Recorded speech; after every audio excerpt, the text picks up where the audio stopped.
Welcome back everybody to another video. Today I'll be giving you my June predictions for the 2022 Oscars. Now we've had a good amount of developments. Some films have released, a couple have gotten some critical reception. There's been some word as to the quality of these films. Some of these films will be going to film festivals. Also some of these films have been delayed, namely The Northman. That was the big one that got delayed this past month. But let's look at some that may or may not come out. Canterbury Glass, again, is probably the top of that list. David O. Russell still hasn't had a set date, which worries me a little bit. Makes me think it'll probably go to 2022. But I could also say the same for The Next Goal Wins. However, since I've had it on my list this whole time, I'm going to keep it on there as such, and I'm pretty sure it'll come out. It's already been filmed and completed. I'm not sure where Canterbury Glass is. Pinocchio, which I think is either just finished wrapping or is still filming. Don't Worry Darling from Movie Wild. This looks to probably come out, I think. But it doesn't have a confirmed release date. And then The Way of the Wind from Terrence Malick. Usually with Malick films, even if they finish wrapping, he usually spends at least a year or two in the editing room. So it's probably going to be next year or even the year after that. And then The Whale from Darren Aronofsky. Apparently that's finished wrapping and it might come out. A24 is behind it, and they have a couple other projects for sure coming out, but we'll have to see. For Best Picture, I haven't changed my mind yet. I'm still going to go with Tragedy Macbeth. I think there's a good chance it shows up at some big film festivals, and it actually got picked up by Apple, so it's A24 and Apple are going to be campaigning it and distributing it together. It'll obviously be going to Apple TV, which I think is actually good. It will allow more people to see it. Sometimes A24 doesn't do the best job with distribution, even if their film is the priority, which obviously there could be a couple other films that A24 will want to focus on, like The Whale, maybe even The Green Knight, or a couple other movies that could end up being big surprise hits. But as far as this movie goes, I think it could be really something special. It doesn't feel like an Oscar winner for today. It doesn't feel like a Best Picture winner today, but maybe that's why it gets in. It's like giving a very fresh and loved take on Shakespeare. But that's my guess anyways. Nightmare Alley seems like one of the easiest things to get a nomination, so I still have that. Dune looks pretty secure. It's been looking more and more likely that it's going to be doing well. Most people think it will definitely do better than Blade Runner did. It's also being confirmed for Venice right now, which it could win the Golden Lion, which could even help it get some winning potential. So I think that's interesting. Power of the Dog I have pretty high up because I kind of believe in Jane Campion. I think with the actors she has and her talent with making films and some TV she's been doing, she does a really good job. And also it might be Netflix's #1 push for Oscars. So I think this will be a strong film that Netflix can try to push for Best Picture behind, though I doubt it will get there. West Side Story I still have pretty high up, but Within the Heights definitely growing on people. It'll have very tough competition, and we easily could be worse than In the Heights, and that way it could easily see itself not being here, or at least not having as much picture nomination as In the Heights. A Hero is one of my big picks right now. It's a foreign film from Asghar Farhadi, Iranian filmmaker who his film got picked up by Amazon. Could have that important social relevance, could be a little bit like Parasite. I think with the way things are going, I think this would be an interesting year to at least nominate one foreign film for Best Picture, and this seems like the ticket. Looks pretty set, especially for international feature. In the Heights, I now have a number 10. I just feel that, with how much praise it's been getting, and it's a film that apparently people are finding very hard to not like. I'm looking forward to liking it. I mean, I already like most of the soundtrack. So I think this will be a film that, looks to get into picture. But if the competition is really strong, I could see it falling down, especially if Dune just becomes a behemoth that Warner Brothers needs to focus on because it's something that could win picture. But seeing as that's not more likely than just the clear standing that In Heights has right now, I'm going to keep it in picture. A couple other mentions. Last Night in Soho looked very interesting. I moved that up pretty high. I think they're both Vit, Eternals, and Annette could be films that are really, really great and are very going above and beyond what's expected of their sort of genre film, like for Annette being like a weird musical, for Last Night in Soho being sort of a horror psychological thriller, and then for Eternals being a superhero movie. I think one of those will end up being really great and get into picture. That's the one I'm thinking, at least. Some that I've been kind of down on. House of Gucci, I've heard not great things from the set. And just the idea of the story just doesn't feel like it's going to be saying anything important. And the writer isn't very established, and Ridley Scott, especially with new writers, can be very hit or miss. And the subject matter itself, I really haven't heard much praise for. Don't Look Up, one of the first drafts of the screenplay was released, and apparently it's very bad. And while it's still going to be Beatty, and Adam McKay could easily still manage to get this in, I'm going to stay low on it for now. I'd rather not have another Adam McKay movie get in, especially if it's going to be bad or worse than Vice. And from what it sounds like, it won't be as Beatty as those other two. It's only supposed to be like a allegory for climate change, which is not as important usually to the Oscars as, you know, what the Big Short and the Vice was covering. Yeah, I got the list of the other films. Flea is cool. Look forward to that. And anyways, let's move on to Best Director. So before I had Joel Coen in number 1 to align with my Best Picture pick, but I feel like Guillermo del Toro, I'm going to put him at number 1, only because I feel like Joel has already won one, and while Guillermo has as well, he feels like he'll pull one of his kind of, one that happens to, well, the Three Amigos. They only win Best Director. They don't always win Picture. Obviously they have made 2 films that won Picture with, obviously Guillermo del Toro making Shape of Water, and then Alejandro Inarritu making Birdman. But both of them, all 3 of them, have then won Director. Alfonso won it Director twice without winning Picture, and then Alejandro won Revenant literally the year after Birdman and only got home Director. And it feels like Nightmare Alley will be a very directed film, maybe something that people can't deny, but Guillermo will still, they'll still give him the Oscar. Joel Coen, I think, is still going to get nominated, especially if Tragedy Macbeth is as good as I think it will be. Looks to be a very interesting movie. Paul Thomas Anderson, again, is one of those guys. It's like, his movie should get in as long as, it does well in the award season. Like, despite Phantom Thread not having too much picture momentum, it got into Picture, and so therefore Paul Thomas Anderson got into that director's branch.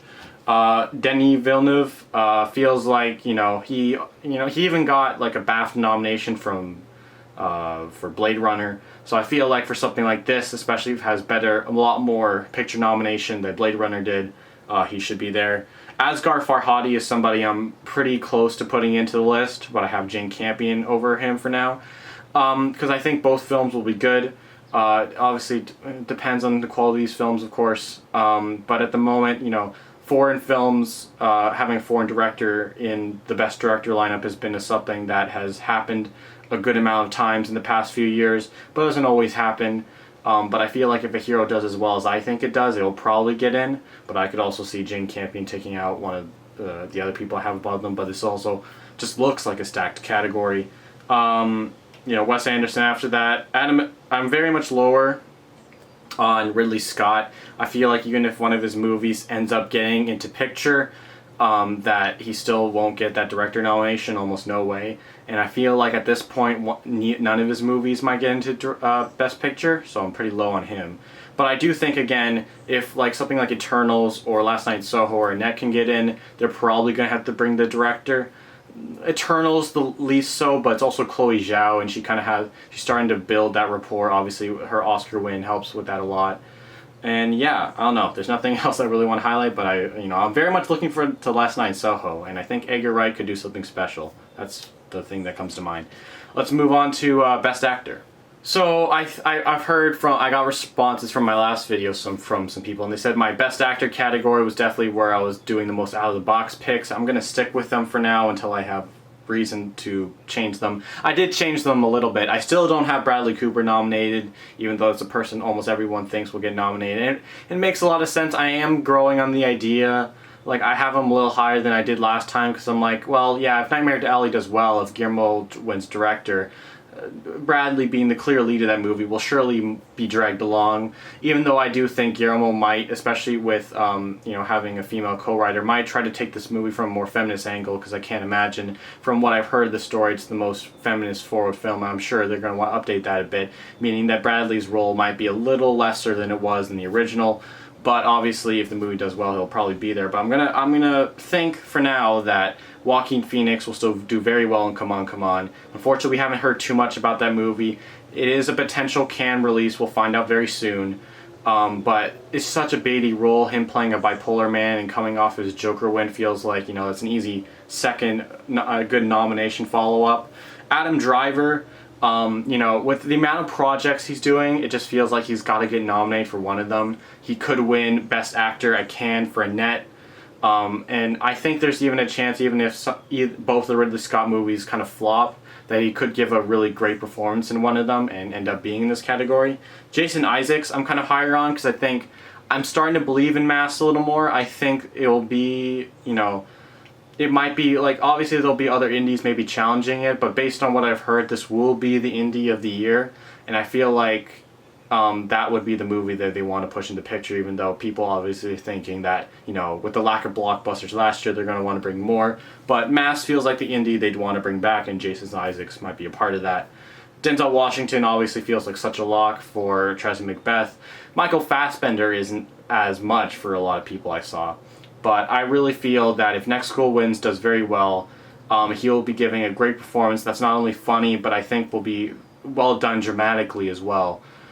Which, I think that combination could really put him into the winning conversation, especially if Next School Wins does well.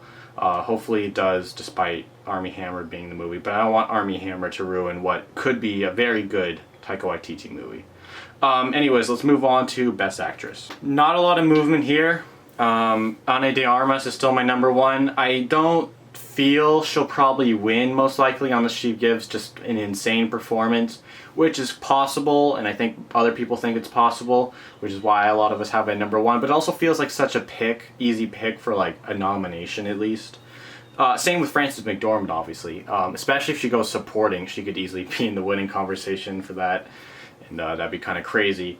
Jennifer Hudson, for Respect, again, the trailer doesn't look as baity as something like Billie Holiday, but it just feels like such an easy bait kind of role to nominate, even if Respect doesn't do that great, and it looks like it'll at least be better than Billie Holiday, even if Jennifer Hudson isn't doing as much. So it feels like a pretty easy nomination to me.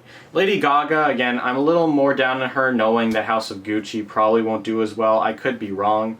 I've heard some things though, so I'm going to go off of that. But I feel like she could still get in. Martha Plimpton for Mass. I'm a little higher on Mass, as you can see, even though I think it might not get picture, but I could easily see even up to 3 acting nominations along with, Screenplay, and it's still getting snubbed for picture because of how indie it is. But I do have a feeling one of the bigger movies might flop, and that, again, Mass might become the indie of the year. All depends on what Bleecker Street can do for its distribution coming up in the award season.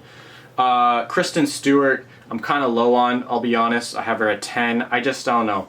I heard she's pretty good in some indie films. I haven't seen those, but I feel like she still hasn't completely gone past Twilight, at least from a mainstream perspective. She might be giving a pretty good performance. Pablo Larraín obviously believes in her. I don't know. It feels like there's a lot of things going against her. She'll also have to be compared to Emma Corrin's portrayal of Princess Diana. And if she doesn't do better than her, feels like a hard nomination, in my opinion.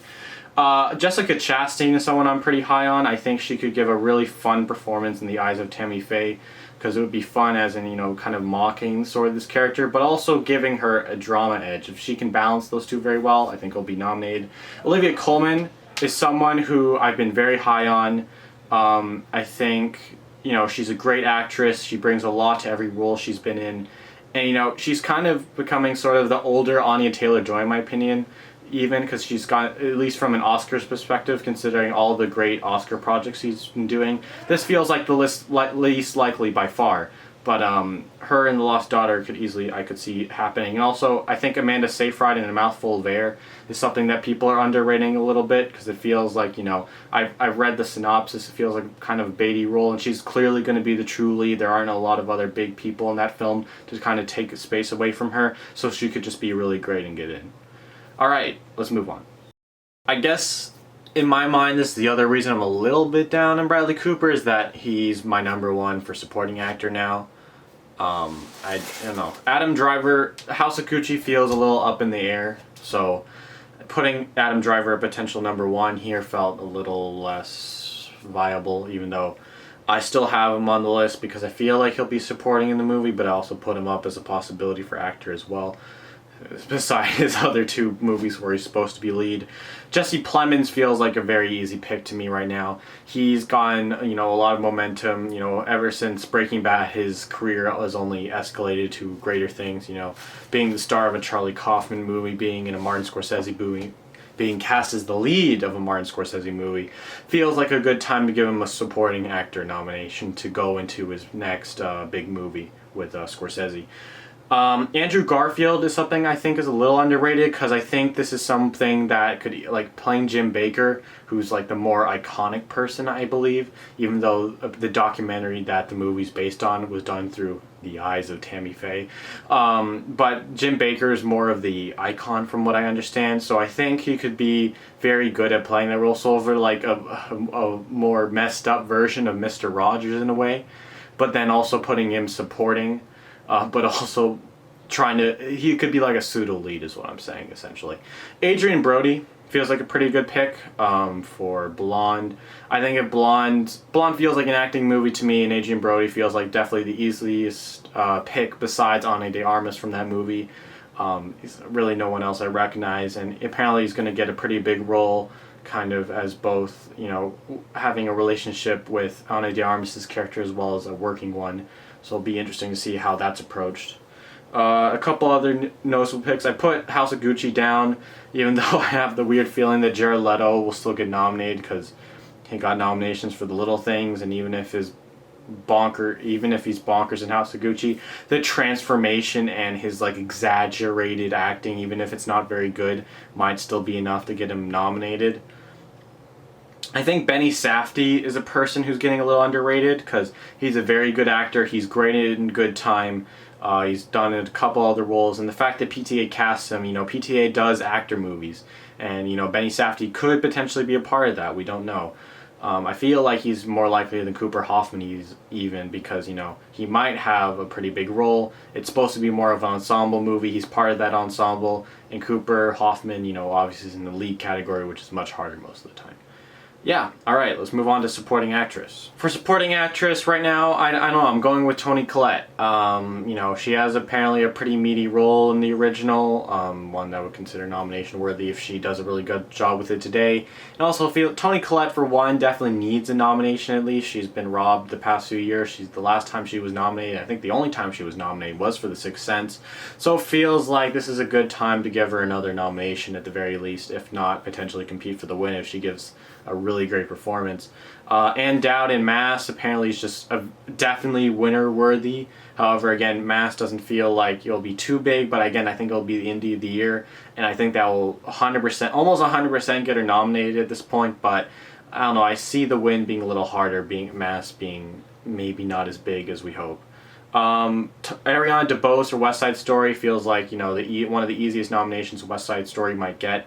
The role she's playing of Anita is very acclaimed, and it won the other Oscar, and apparently it's one of the largest supporting roles you can have in one of these musical type things, and looks like she's going to kill it, and I'm looking forward to seeing that. So it feels like another easy nomination, even potentially a winning conversation. Who knows if she really knocks it out of the park.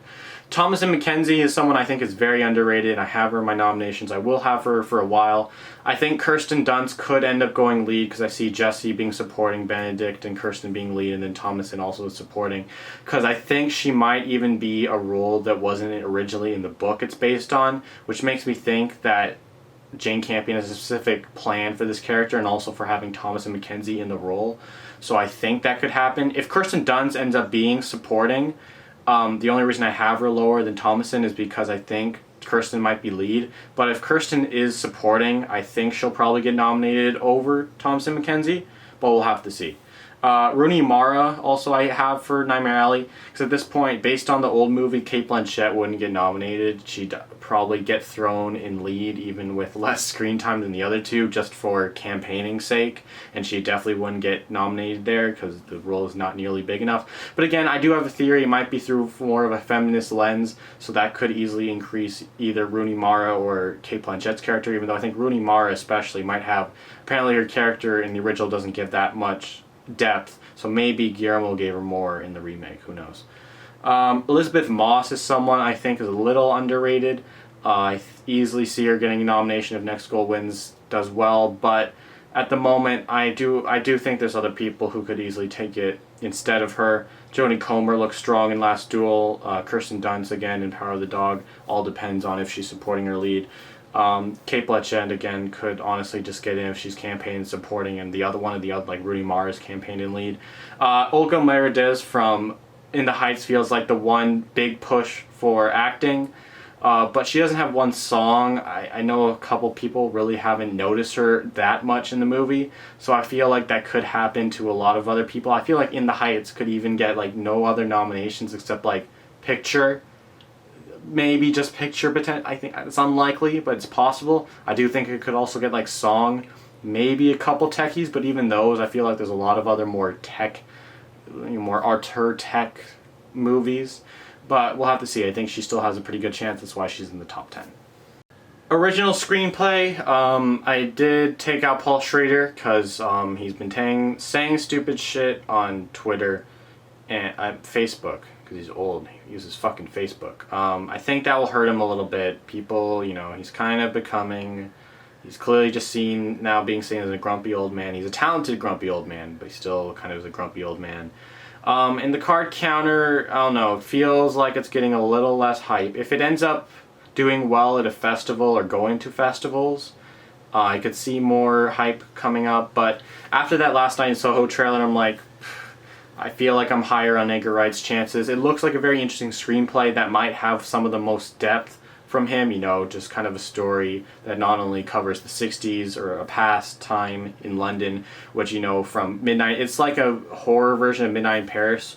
And, Midnight in Paris won screenplay. So, I feel like this could get nominated, and it could be like a little bit of a message of, when you're alone, here's how you kind of amend that. Here's, a healthy way to deal with it instead of like the horrors and like the unhealthy way this character deals with it or something like that. The French Dispatch, I still have that pretty high, but I do think Soggy Bottom now feels like if anyone would win the Oscar, it'd be PTA. He still doesn't have an Oscar. He's only got a nomination, so this feels like, Soggy Bottom does well, or whatever it's going to be called. Feels like a more of a winning movie than The French Dispatch at this point, even though I think The French Dispatch will still easily get nominated. A Hero, I also think, will be in the winning conversation if it's really good. Mass, again, feels like a pretty easy nomination considering the competition at the moment, and I think it could easily be the Indie of the Year. If something overtakes it, I think it will only probably get Ann Dowd, but at the moment it looks like the big Indie. Red Rocket, I've heard Sean Baker wrote the screenplay. He got nominated for the Florida Project. I do think he has a chance with this one, but it's apparently a very weird story. It feels like maybe, I don't know, it's like it might not come out. It's about porn stars, so it might be too weird, or it could be a little bit like Boogie Nights. We'll have to see, but interesting lineup of films we got here. Looking a little bit weaker, but there will always be more to pop up, and who knows, maybe some of these will be really great. Let's move on to adapted.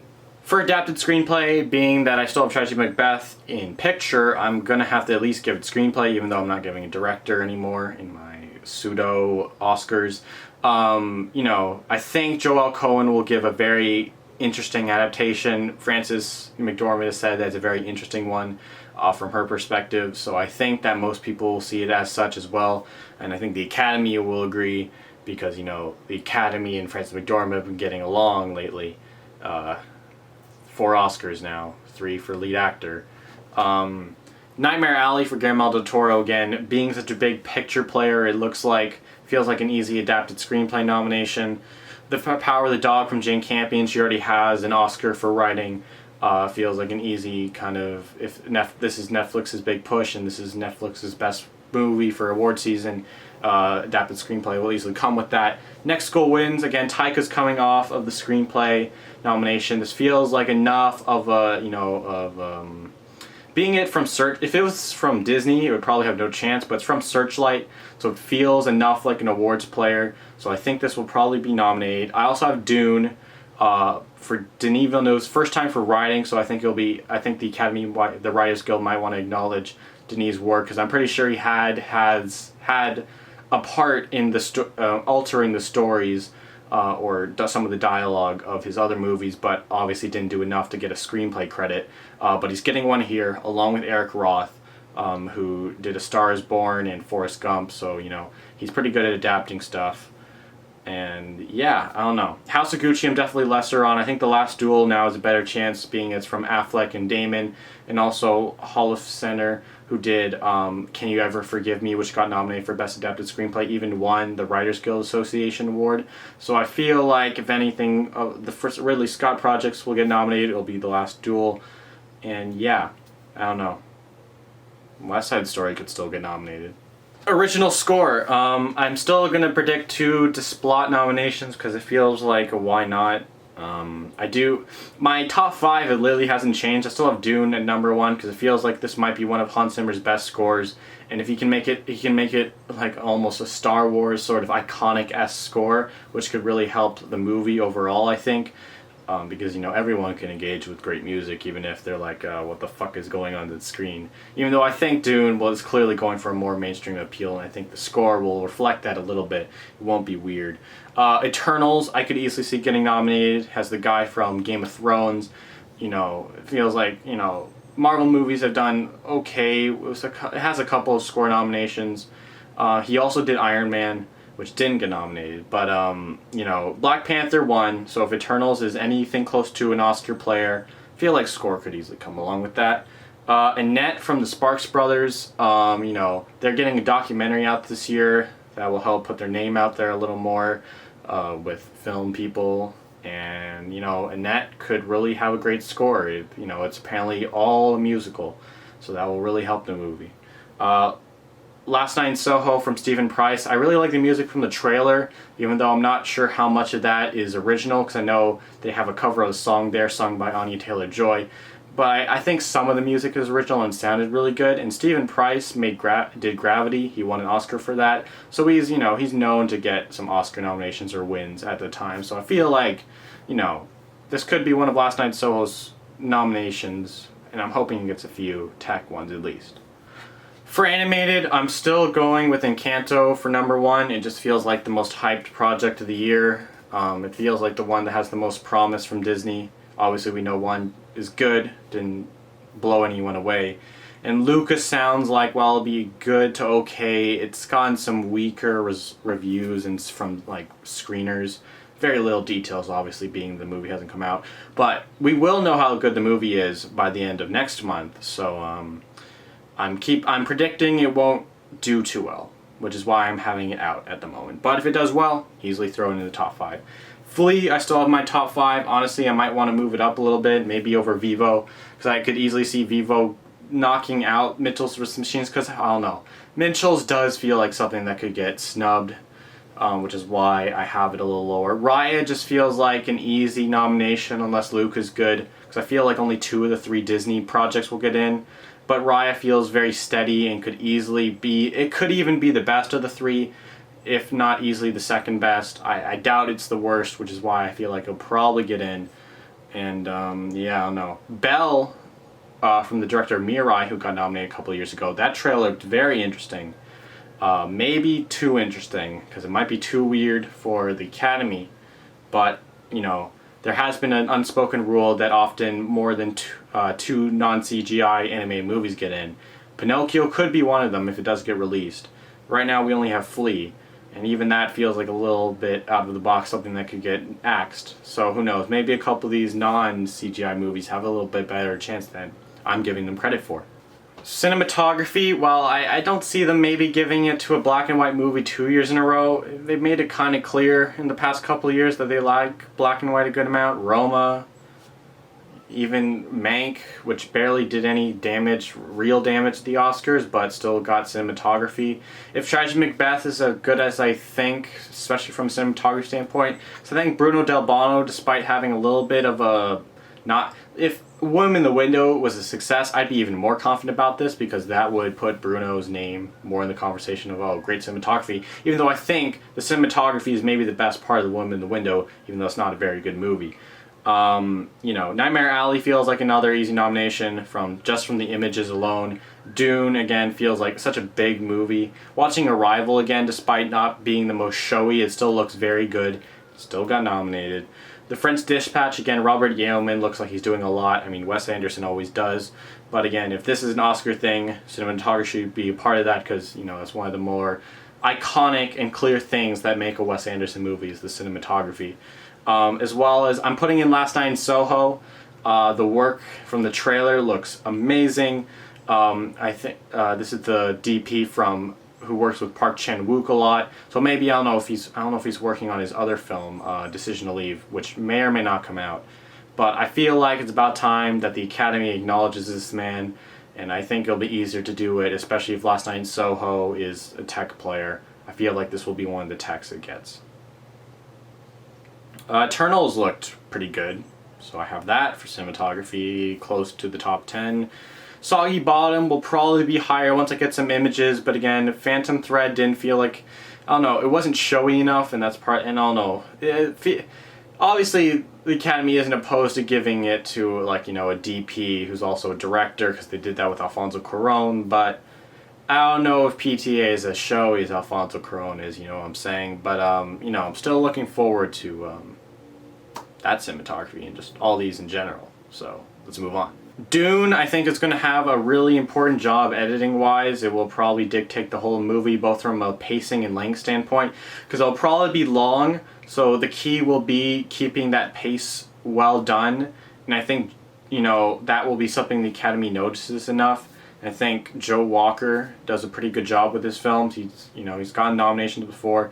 The French Dispatch, with the aspect ratio changes, and it looks like it being an hour and a half movie, it's going to have to do a lot in that hour and a half, and obviously I think any movie can do that. It's a Wes Anderson movie, and the editing should be a part of that. The Tragedy of Macbeth, again, it being a pretty big potential picture player, if it does as well as I think it will do in picture, editing should come along with that. Nightmare Alley, again, if it's a big picture player, which I think it probably will probably be in here. And then I think maybe one of the musicals, so either West Side Story or In the Heights, depending on which has more picture prominence. I'm going to go with West Side Story at the moment because, it just feels like an easier pick. I could see if some of these other films end up being big picture players like Power of the Dog, Don't Look Up, Last Night in Soho. I think Last Night in Soho could be really showy. But the musicals feel like the easy 5 slot, being that they could all be showy, but also Soggy Bottom could get in if it's a big picture contender. Again, editing is often based on what's maybe 1 or 2 that are showy, and along with some picture nominees, or ones that are high in picture. So we'll have to see which ones those are, because editing is probably one of the last techs you can predict, I think. Production design of Dune looked very good from the trailer. I watched it again. I'm like, oh, the indoor spaces for wherever they live, those giant tank things, and just all of the stuff, and the sandworm is built somewhat, and I'm hoping the Academy acknowledges that, because that's clearly some very good work. That Space Worm was epic. So it should be nominated, and who knows, it could win. French Dispatch, again, this is another key thing to make a Wes Anderson movie is production design, and clearly the French Dispatch still has that. Nightmare Alley, feels like, again, Guillermo del Toro, with his films, very much focused on production design a lot. I think it will come along with its picture contention. House of Gucci, I still have, I think. Even though I'm lower in the movie, but I think there's going to be a lot of showy spaces, with rich people. There's going to be rich-looking apartments or houses or wherever. They're going to be nice cities. They're going to be in Italy, I think, because it's about the Gucci family, and they're Italian, right? I feel like all these make sense. Cruella, I think, will be in there in the conversation. However, I think at the moment I'm gonna go back to Tragedy Macbeth. This is again a little more of a bold pick in I think, but I think the art direction and just in general between like cinematography and production design will be very much a standout of the film.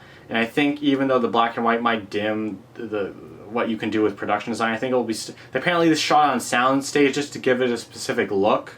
So I think production design will be a big part of that. And they kind of did that with something like Chicago. They only shot it in they didn't shoot on many real locations, or at least not a lot outside. And it was all very clearly built. And I think Tragedy Macbeth will kind of be like that, very clearly built as far as production design goes, but also giving it that sense of scale will be important. So yeah, I don't know. We'll have to see. What am I talking about? Of course we have to see. Let's move on. The space worm in Dune gets it like 3 Oscars potentially. Production design, sound, and visual effects. Sound feels like the less of these, but I think Dune is still going to have a lot of other sound elements other than the space worm to, make it clear that this should be nominated. It's a big movie. Arrival won sound editing, so it feels like an easy nomination. Tragedy Macbeth, I maybe shouldn't have this high, but if it's a picture movie, it has a really good, sound crew. And again, they shot it on sound stages, so I have to think that sound will be a decent part of it. And that ticking time element, I think some of the sounds will really accentuate that. So I think this will be nominated. West Side Story feels like it could easily be seen as a more professional film than In the Heights, more auteur. Maybe a little more turn of artistry for Steven Spielberg, a more return to his more prime, more artful big films rather than Ready Player One, you know what I'm saying? No Time to Die, because, the other James Bond films did pretty well in sound, and I didn't even realize it was 2 hours and 45 minutes long, so I'm like, with a movie that long, it feels very epic in scale, and sound might be a part of that. Nightmare Alley, again, that feels like something that could easily get nominated. I'm not sure where the sound would come from exactly. Top Gun Maverick feels easier because, it has airplanes.